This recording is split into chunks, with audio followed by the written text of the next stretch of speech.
이 시간 저희들이 마태복음 22장을 읽었습니다. 마태복음 22장의 내용들 보면은 특히 예수님과 바리새인 그리고 사두개인 그들과의 대화가 나타납니다. 근데 여러분, 그들이 예수님께서 묻는 목적이 예수님을 올무에 걸리게 하기 위하여, 또 말의 올무에 특히 걸리게 하기 위하여 예수님을 난처하게 만들고 예수님을 따르는 많은 무리들에게 예수님이 이런 사람이다 하면서 보잘것없고 초라한 사람이다라는 걸 드러내는 그런 목적으로 예수님께서 질문을 합니다. 근데 여러분 아십니까? 그들의 모든 질문들이 다 자기의 지식에서 난, 자기 논리 속에서 난 것들임을 알게 합니다. 따라서 여러분, 이 말씀을 우리가 읽게 될 때 때로는 우리의 논리와 우리의 지식과 지혜로 하나님의 말씀을 때로는 오해하고, 또 말씀 앞에 우리의 이성을 둠으로 인하여 이런 말씀은 내가 취하고 이런 말씀은 버리고, 판단의 기준이 나에게 두는 경향이 때로 우리 가운데 있습니다. 이걸 우리가 인본주의라고 말합니다. 근데 저와 여러분은 인본주의의 신앙이 아니라 신본주의, 하나님이 중심이 되는 그런 신앙을 가져야 됨을 성경은 가르쳐 줍니다. 오늘 말씀을 읽을 때에 여러분 마음에 부딪힌 말씀을 여러분이 네마의 말씀으로 붙잡으십시오. 그리고 그 말씀을 따라 우리의 삶 가운데 순종하며 나가는 저와 여러분 되기를 원합니다. 먼저 여러분, 예수님께서는 다시 비유로 대답하여 이르시되에서 천국에 대한 비유를 한 가지를 더 말씀하십니다. 천국은 자기 아들을 위하여 혼인잔치를 베푼 어떤 임금과 같다라고 말씀을 하면서 22장을 시작을 하죠. 이미 여러분 마태복음 13장에서 천국은 이런 것이다 하면서 7가지 비유를 우리에게 가르쳐 주셨죠. 예수님께서 이 땅에 오셔서 천국에 관한, 하나님의 나라에 관한 일들을 말씀하셨다고 그랬죠. 오늘은 여러분 특히 천국에 들어갈 자격에 대해서 오늘 이 비유를 통해서 우리에게 가르쳐 줍니다. 결론적으로 얘기한다면 14절에서 청함을 받는 자는 많되 택감을 입은 자는 적으니라 라고 말합니다. 천국에 들어갈 자가 적다라고 말하고 있는 거예요. 우리가 이 세상에 살아갈 동안에는 천국에 들어갈 수 있는 문은 많은 사람에게 열려 있어요. 그러나 그 천국의 문을 통과하는 사람은, 거기로 들어가는 사람은 적다라고 말합니다. 저와 여러분 모두가 다 천국 백성으로, 영원한 하나님의 나라의 백성으로 그렇게 살게 될 겁니다. 이 땅에서 믿음을 잃지 않고 끝까지 믿음을 붙잡고 하나님의 자녀가 되어 우리를 위하여 금거둔 아름다운 기업, 그 천국을 소유한 백성들이 다 되는 저와 여러분이 되기를 예수의 이름으로 축원합니다. 여러분, 마치 천국을 혼인잔치에 비유하니까요, 우리가 요한계시록 19장에 나오는 어린 양의 혼인잔치가 나타납니다. 그곳에도 여러분 참여할 자가 바로 구원받은 자임을 우리에게 가르쳐주고 있죠. 자, 여러분 말씀을 보면은요, 청한 사람이 있습니다. 미리 청해놨다라는 거예요. 근데 그 사람이 이 잔치를 베풀어 놨는데 오기를 싫어했다라고 성경은 말합니다. 그래서 여러분요, 천국은 모두가 다 자기 자유의지로 거부한 사람들이에요. 천국에 가지 않는 사람들은 다 자기 자유의지로 거부한 사람들이 됩니다. 그래서 모든 책임은 자기 자신에게 있는 거예요. 예수의 보혈을 우리에게 주심으로 인하여 저와 여러분이 모든 죄를 회개하고 살 수 있는 살 길을 하나님께서 우리에게 열어두었습니다. 그런데 내가 그 길을 가지 않고 성령을 회방하며 성령을 받아들이지 않기 위하여 예수님을 영접하지 않았기 때문에 그 모든 대한 책임은 바로 자기의 죄값으로 인하여 불못에 던져지는 지옥에 가게 되는 것을 성경은 말해주고 있죠. 마치 여러분, 에덴 동산을 하나님이 창설하시고 그 모든 것들을 아담과 하와에게 누리게 하셨잖아요. 근데 한 가지, 이 에덴 동산 중앙에 있는 선악을 알게 하는 나무는 나무의 실과를 먹지 말라 했는데 그들이 하나님의 말씀에 불순종하여 그걸 다 먹었습니다. 자기 자유의 의지로. 하나님은 원하지 않았지만 그들이 그것을 따먹을 수도 있고 따먹지 않고 순종할 수도 있는 그런 자유의지를 주셨는데 그들은 그것을 따먹기로 결정한 거예요. 그래서 그 결과로 이 땅에 죽음이 오고 그리고 그런 고난의 때가 왔음을 우리는 너무나 잘 압니다. 이제 여러분, 청한 자는 많지만은 그곳에 택함을 받는 자는, 그래 천국 백성이 되는 자는 적다라는 것을 보게 됩니다. 그 이유를 성경은 이렇게 말합니다. 자, 그러기 앞서서 4절 하반절에 보니까요. 청한 사람들에게 이르기를 내가 옷차를 준비했다. 나의 소와 살진 짐승을 잡고 모든 것을 갖추었다. 여기서 중요한 게 모든 것을 갖췄다 라고 말합니다. 여러분, 천국은요 모든 것이 갖춰져 있습니다. 우리가 만들고 우리가 세운 것이 아니에요. 우리 주님께서 예비된 금거든 아름다운 것입니다.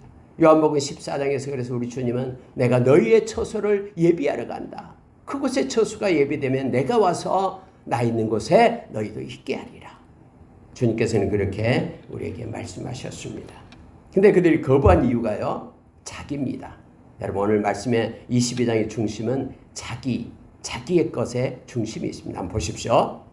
여기서 여러분 5절이에요. 그들이 돌아보지도 않고 한 사람은 자기 밭으로, 한 사람은 자기 사업하러 가고 그 남은 자들은 종들을 잡아 모욕하고 죽이니, 이렇게 되어 있죠. 그 종들은 선지자들을 얘기하죠. 하나님의 말씀을 지금까지 전해왔던 하나님께로 돌아오라라고, 하나님에게는 모든 것이 준비되어 있다라고, 그분에게는 완벽하고 소를 잡고 살진 짐승을 잡고 모든 것이 완벽한 풍요가 있다라고 그렇게 외치는 이 종들을 갖다가 듣기 싫은데 왜 이렇게 외치냐라는 거야. 내 마음대로 내 하나님 섬기지 않고 내 우상 섬기고 바알 섬기고 풍요의 신 섬기고 싶은데 왜 귀찮게 나한테 와서 그러냐고 하면서 붙잡아서 막 죽였잖아요. 수없이 많은 하나님의 신실한 종들이 2000년 역사 가운데요 많이 죽었습니다. 구약 가운데도 많은 하나님의 신실한 선지자들이 죽음을 당했죠. 귀찮다라는 거예요. 자, 여러분, 돌아보지도 않는 사람이 있습니다. 그런 사람이 있어요. 관심이 없어요. 천국에 대해서는. 이 땅에서 막 엄청나게 뭔가를 쌓기 위하여 막 아침 일찍부터 밤늦게까지 다름질하는 거예요. 무슨 이 땅에서도 행복하지 않는데 무슨 천국에 가서 행복하냐 하면서 죽어봐야 알지 하면서 자기 논리로 그렇게 반박을 합니다. 거절해요. 뿐만 아니라 여러분, 자기 밭으로 가요. 나는 이래야 돼. 지금 이래야 돼. 하면서 자기 밭으로, 자기 중심적으로 행합니다. 자기 사업하러 가요. 그들은 자기 사업하러 간다라고 말합니다. 그래서 여러분, 하나님의 나라에 대해서는요 마음에 일도 없는 거예요. 자기에만 분주하면서 그러다가 하나님이 부르시면 그냥 가는 거잖아요. 엄청나게 많은 소출을 거둬가지고 스스로 생각하기를, 야, 이제부터 내 영혼은 잘 먹고 잘 살자. 내 영혼아 평안히 쉬어라. 창고를 헐고 더 크게 짓고 많은 소출을 쌓아놓고 이제 죽을 때까지 잘 살자.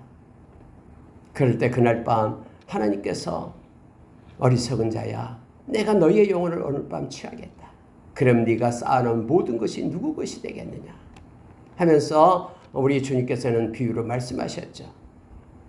하나님께 부유치 않는 자가 이와 같다. 하나님을 생각하지 않고 영원한 하나님의 나라를 기억하지 않는 자가 이와 같다라고 말합니다. 여러분, 때로는 우리가 진짜 천년만년 살 것처럼 그렇게 생각해요. 내가 갑자기 뭐 어떻게 된다거나 하나님이 취하여 부르시면 하나님 앞에 선다라는 것을 생각을 못해요. 우리의 모든 앞선 사람들이 다 이 세상을 떠났음에도 불구하고, 알고 있음에도 불구하고, 우리 부모님들이 다 떠났고 주위의 사람들이 다 떠났음에도 불구하고 나만은 계속 남아있을 것처럼 그렇게 생각해요. 네, 여러분, 우리가 히브리서 9장 27절의 말씀처럼 한 번 죽는 것은 다 정해져 있습니다. 근데 이후에는 반드시 심판이 있음을 성경은 말해줍니다. 그러니까 여러분, 임금이 와서 이렇게 말합니다. 자, 8절에 보십시오. 이에 종들에게 이르되 혼인잔치는 준비되었으나 청한 사람들은 합당하지 않다. 이것을 올 자격이 없다라는 거예요. 그들은 자기 중심으로 사는 사람들은, 하나님의 나라를 사모하지 않는 이들은 이곳에 올 자격이 없다. 그러니 너희들은 내 거리 길에 가서 사람을 만나는 대로 혼인잔치에 청하여 오라. 종들이 나가서 악한 자나 선한 자나 만나는 대로 데려왔다라고 얘기합니다. 그래서 여러분요, 천국은 악하다고, 죄를 많이 지었다고 천국에 못 가는 게 아니에요.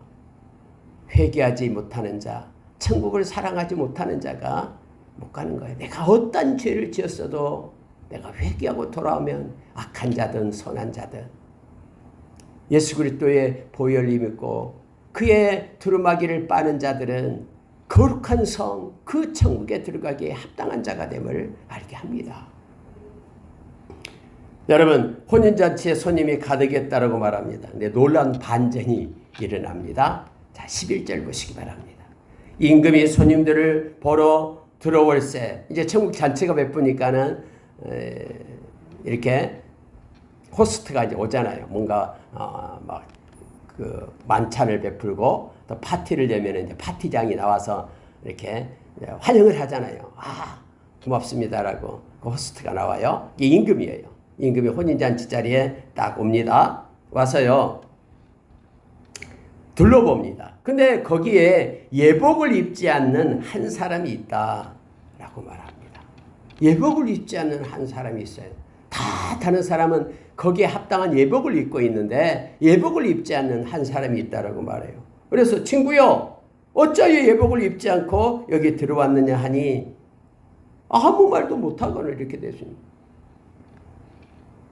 유구무원이에요. 이분이 있으되 할 말이 없는 거예요. 그래서 여러분, 임금이 이렇게 말합니다. 사환들에게 말하되 그 손발을 묶어 바깥 어두운 데에 내 던지라. 거기서 슬피 울며 이를 가게 되리라. 우리가 여러분 어떻게 생각하면요, 아니 예복을 안 입고 있으니까는 그럼 그 자리에서 쫓아내든지 너는 돌아가라 하면 될 건데, 아니 너무 지나치게 이렇게 말씀을 쓰잖아요. 손발을 묶어가지고 바깥 어두운 데에 내 던지라. 거기서 슬피 울며 이를 가게 되리라. 이렇게 말하고 있잖아요. 그래서 여러분, 이 비유가요, 이들은 지옥에 던져진다라는 것을 나타내고 있는 거예요. 그냥 이 파티에만 참석 못하게끔 하고 끝나는 말이 아니다라는 거예요. 다시 말하면 혼인잔치에 들어갈 예복을 입고 있지 않는 자는 그곳에 참여할 수 없다라는 거예요. 거룩한 성에 들어갈 수 없다라는 것을 말한다. 그래서 여러분, 우리가 요한계시록 22장 옆절에 금요일 날 밤에 이 말씀을 나눴잖아요. 22장에 어린 양의 피에 이 자기 두루마기를 빠는 자가 복이 있다라는 것은 그가 거룩한 성에 들어가기 때문에, 다시 말하면 예수님의 보혈로 거룩한 옷을 입는 자만이 천국의 백성이 된다라는 거예요. 그는 왜 그럼 예복을 입지 않았을까요? 이것도 자기 중심 때문에 그래요. 에이, 필요 없어. 나는 이래도 천국에 가. 나가 어떻게 살았는데, 나가 착하게 살았는데 하면서 하나님께서 예비된 것을 거부한 거예요. 여러분, 그때 당시에는요, 이 팔레스타인 지역에 파티를 하면은 이 거룩한 옷을 입고 그 자리에 참여해야 돼요. 우리가 여러분 교회 올 때도 마찬가지죠. 그래서 거룩한 마음의 옷을 입고 주님 앞에 와야 되잖아요. 예수의 보혈을 믿고 우리가 주님 앞에 나와 청결한 마음을 가지고 하나님을 만나는 자가 우리가 되어야 됩니다. 근데 여러분, 만약에 예복이 준비되지 않으면요, 이 파티를 여는, 혼인 잔치를 여는 사람이 예복을 예비로 놔뒀어요. 그걸 입고 들어와라라고 놔둡니다. 근데 이 사람은 그걸 거부했다라는 거예요. 내 마음대로 주인의 마음과 주인의 뜻과는 상관없이 내 마음대로 들어오려고 했던 사람이었던 거예요. 이게 상징적으로 이렇게 예수님께서 비유로 말씀을 하신 거예요. 여러분, 우리가 잘 알죠? 마태복음 7장에서요. 주여 주여 하는 자마다 천국에 들어간 것이 아니다라고 말합니다. 아버지 하나님의 그 뜻대로, 아버지의 뜻대로 행하는 자라야 천국에 들어가요.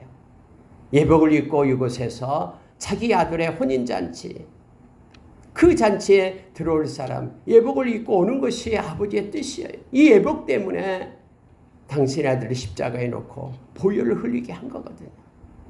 우리의 덕지덕지 묻어있는 그 더러운 죄를 씻어내기 위하여 깨끗한 세마포, 거룩한 옷을 우리에게 입혀서 하나님의 자녀를 삼게 하기 위하여 당신의 아들을 십자가에 놓으신 거예요.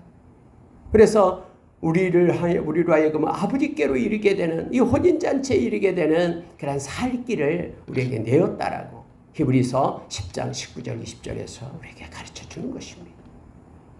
근데 이것을 거부하는 자는 그곳에 들어올 수 없음을 오늘 성경은 이렇게 우리 주님이 비유를 들어서 우리에게 가르쳐 줍니다. 여러분 그래서 14절에서요. 청함을 받는 자는 많되 택함을 입은 자는 적으니라 라고 우리에게 가르쳐줍니다. 특히 여러분 택함을 받는 자에게는 특징이 두 가지가 있다라고 베드로 사도는 우리에게 베드로전서 1장 2절에서 말씀해 준다 그랬죠. 그 특징이 뭡니까? 하나는 예수님의 이 보혈의 핏부림으로 죄사함을 받는 거예요. 그래서 예복을 입는 거예요. 그것 때문에 하나님 우리를 택했다고 말합니다. 당신의 아들의 보혈로 우리의 죄를 사해 주기 위하여. 또 하나는 성령이에요. 거룩하신 성령님으로 인하여 말씀에 순종하는 삶을 살게 하기 위하여. 이것 때문에 저와 여러분을 택했다라고 말하는 거예요. 그래서 택함을 받는 자는요, 두 가지를 가지고 살아가는 거예요. 예수의 보혈로 우리가 회개하는 삶을 살고요. 또 성령의 인도하심을 받아서 우리가 진심으로 영접하면 우리 가운데 성령님이 계시잖아요. 성령님의 인도하심을 받아 말씀에 순종하는 삶을 살게 하기 위해 우리를 택한 거예요. 이렇게 택함을 받는 자가 적다라는 거예요. 여러분 예수를 믿는다고 하면서도 회개하지 않고 예수를 믿는다고 하면서도 성령의 인도하심 따라 말씀대로 말씀을 붙잡고 말씀이 이끄는 삶을 살지 않는 사람들이 많아요.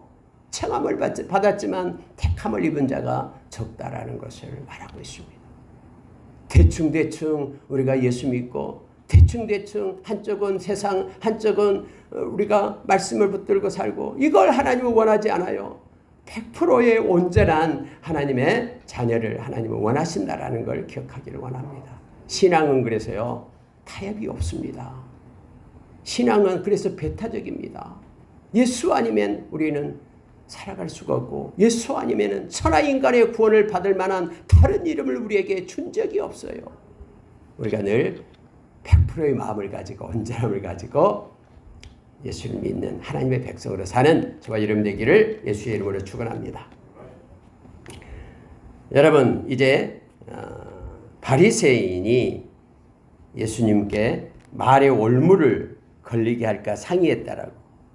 어떻게 하면 예수를 말의 올무에 걸리게 할까 해서 예수님의 말의 실수를 원해서 머리를 쓰고 고안해냅니다. 그리고 예수님께 와서 물어요.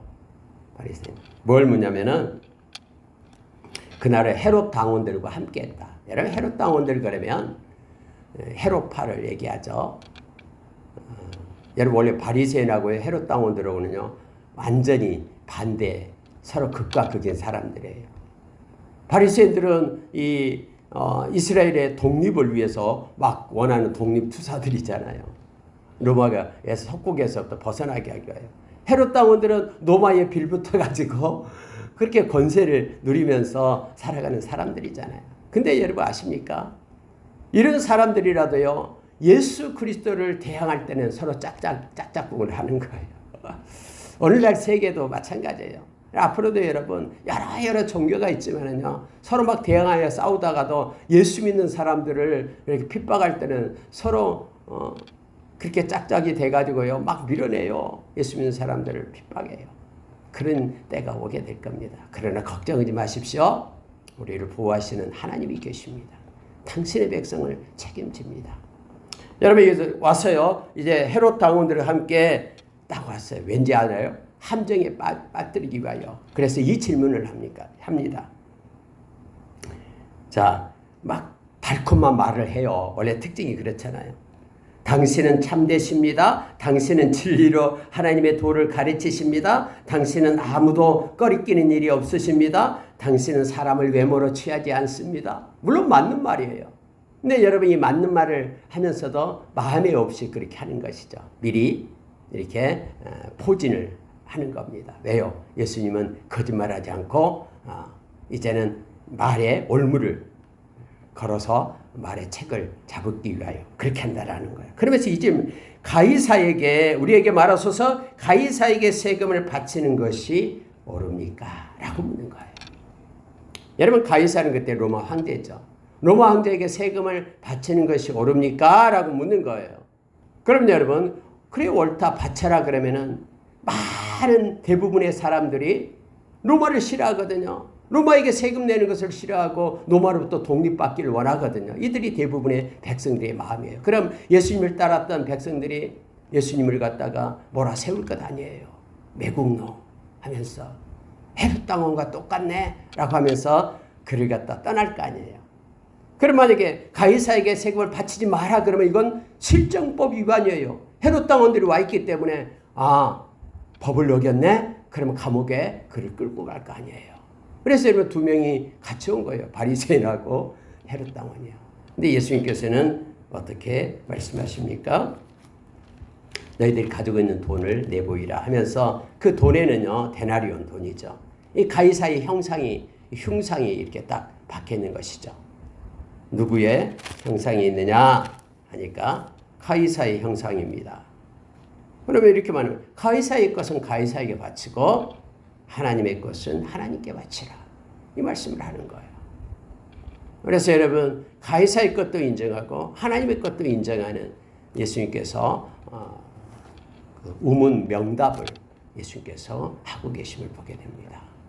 여러분 이것은 우리에게 로마서 13장에서 나와 있는 말씀을 가르쳐 주죠. 어떤 사람은 막 이런저런 모습으로 나라에 바치는 나라에 내는 세금을 이렇게 포탈하는 거짓으로 꾸미는 이들이지. 그것도 잘못된 것이에요.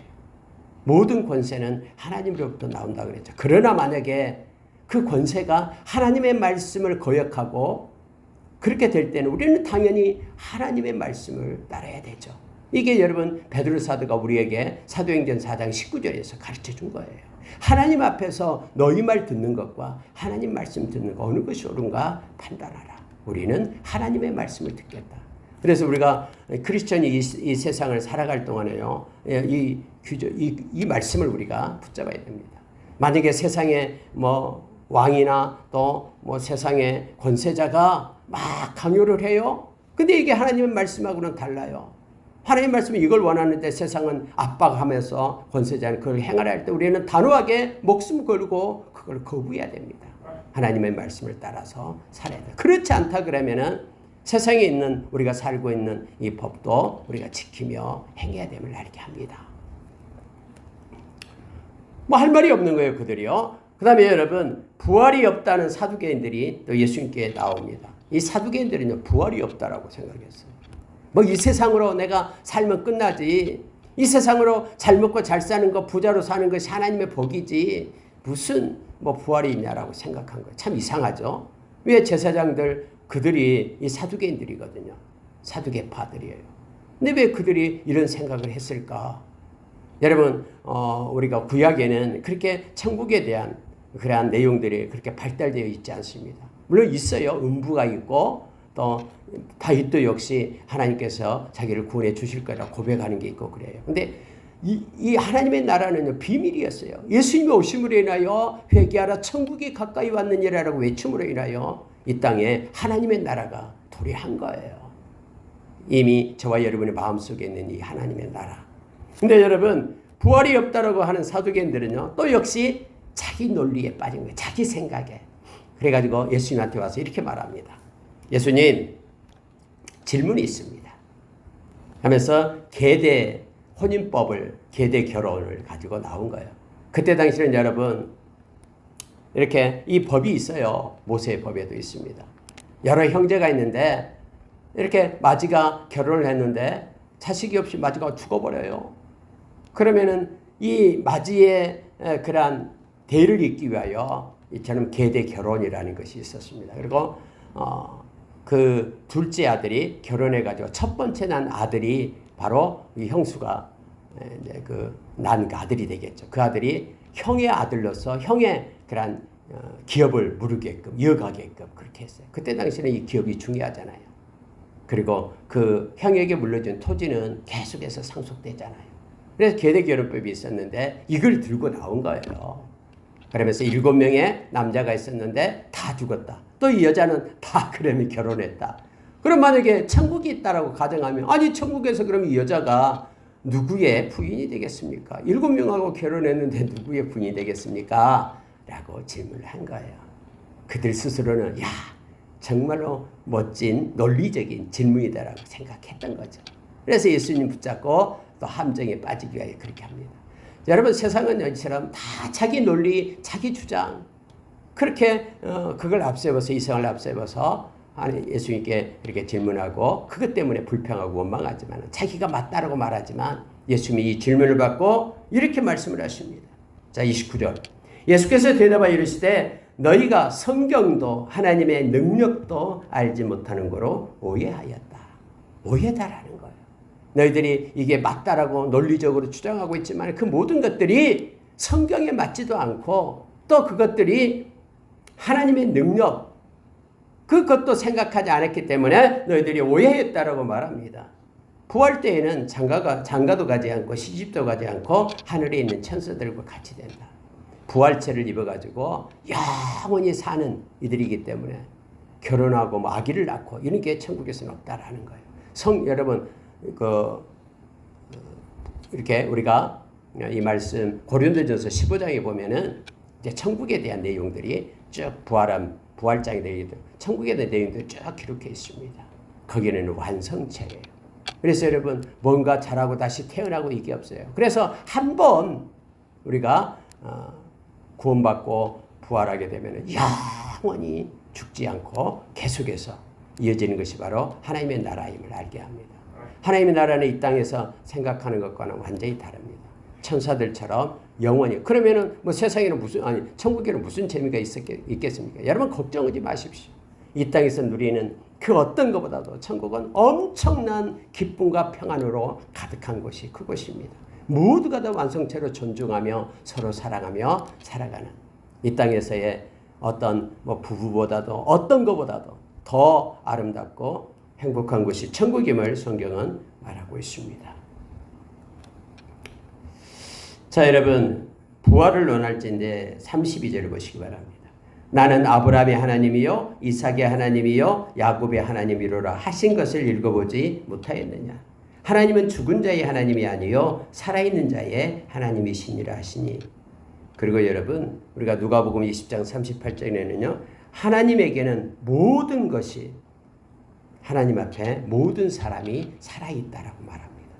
그래서 여러분 우리가 이 세상에는 먼저 죽은 사람이 있고 가잖아요. 그러나 하나님 앞에서는요 모든 사람이 다 살아있어요. 그래서 우리가 천국에서는 하나님 앞에 모든 산자의 하나님 되심을 성경은 우리에게 말해주고 있습니다. 이것이 부활 하나님의 나라의 비밀을 예수님께서 이 짧은 부분에서 우리에게 가르쳐 줍니다. 근데 여러분 반드시 하나님의 나라는 있고요. 그것에는 예수님께서 말씀했듯이 하나님이 빛이 되고 예수님이 등이 되어 영원히 함께하는 곳이 바로 하나님의 나라임을 알게 합니다. 말씀을 마치겠습니다. 한 가지만 더 말씀을 하고 마치겠습니다. 여러분 사두개인들이 대답할 수 없게 되었다 함을 듣고 또 예수님을 이제는 이것은 예수님께서 내가 질문해가지고 이것은 모르겠지 하면서 예수님한테 와서 질문하는 일이 있습니다. 바리새인들이 또 왔어요. 바리새인들은 그 모세의 율법을 가지고 구약을 가지고 살아가는 사람들이잖아요. 그러면서 이 질문을 해요. 예수님, 그럼 율법 중에서 어느 계명이 큽니까? 라고 이걸 물어요. 그랬더니 예수님께서는 두 가지를 얘기합니다. 마음을 다하고 목숨을 다하고 뜻을 다하여 주 너희 하나님을 사랑하라. 또 하나는 내 이웃을 내 몸과 같이 사랑하라. 이것이 모든 율법과 선지서 이것의 강령이다. 이것이 가장 큰 명령이다. 라고 예수님께서 가르칩니다. 하나님을 사랑하라. 이웃을 사랑하라. 이렇게 예수님께서는 말씀하십니다. 구약에 있는 모든 것들이 하나님에 대한 사랑, 이웃에 대한 사랑으로 예수님께서 그렇게 요약해주고 있는 것입니다. 그래서 여러분 우리가 사랑으로 행하지 않는 모든 것들은 다 꽝이다라고. 예배도 하나님을 사랑함으로 이웃의 섬김과 봉사도 하나님을 사랑함으로 행해야 된다라고 고린도전서 13장에서 우리에게 가르쳐줍니다. 심지어 자기 몸을 불사르게 내어주는 그런 희생이 있다고 해도 하나님에 대한 사랑 또 형제자매 이웃에 대한 사랑으로 행하지 않는 것은 다 헛된 수고다라고 우리에게 가르쳐줍니다. 우리가 하나님의 사랑으로 오늘 하루도 살아가는 우리가 되기를 원합니다. 하나님의 사랑이 우리 가운데 있어야 형제자매를 사랑할 수 있는 동력을 우리가 얻게 됩니다. 모든 그런 근원이 사랑에서 비롯되기를 원합니다. 근데 그 하나님의 사랑은 그냥 저절로 생깁니까? 아니요. 성령님께서 부어줘요. 그래서 로마서 5장 5절에 성령을 통해서 하나님의 사랑이 우리 가운데 부어지게 됩니다. 성령님이 십자가의 그 하나님의 사랑을 깨닫게 하시고 또 나를 위한 그 우리 주님의 그런 사랑, 이 모든 것들을 은혜를 깨닫게 하시는 성령님이에요. 우리가 큰 하나님의 사랑을 가지고 살아가는 저와 여러분 되기를 원합니다. 예수님이 마지막으로 이제 자꾸 질문만 받다가 예수님 질문 하나를 딱 합니다. 그리스도가 메시아가 다윗의 자손이냐? 라고 물어요. 그러니까 예 맞죠. 다윗의 자손이요. 그런데 왜 다윗은 그리스도를 향하여 내 주님이라고 말했냐? 어떻게 자기의 후손이 자손한테 주님이라고 말할 수 있느냐? 라고 예수님이 질문을 하셔요. 여러분이 왜 이 질문을 했을까요? 예수님은 나는 구약에도 히브리서 13장 8절을 말씀하고 있는 거예요. 나는 구약에도 있었고 지금도 있고 영원히 있단다 라는 것을 말씀해 주고 있는 것입니다. 예수님이 하나님 되심을 지금 그들에게 가르치고 있는 것이죠. 예수님은 하나님이십니다. 그분은 저와 여러분의 구주시고 메시아시고 영원히 우리를 떠나지 않고 그분이 말씀하신 것은 모든 것을 책임질 수가 있어요. 왜요? 그분은 영원히 계시기 때문에. 오늘 하루도 주님과 동행하는 저와 여러분 되기를 원합니다. 택함을 받는 천국 백성으로 우리가 거룩한 옷을 입고 예수님의 보혈을 입고 오늘 하루도 승리하는 하루가 되기를 예수의 이름으로 축원합니다. 함께 기도하겠습니다.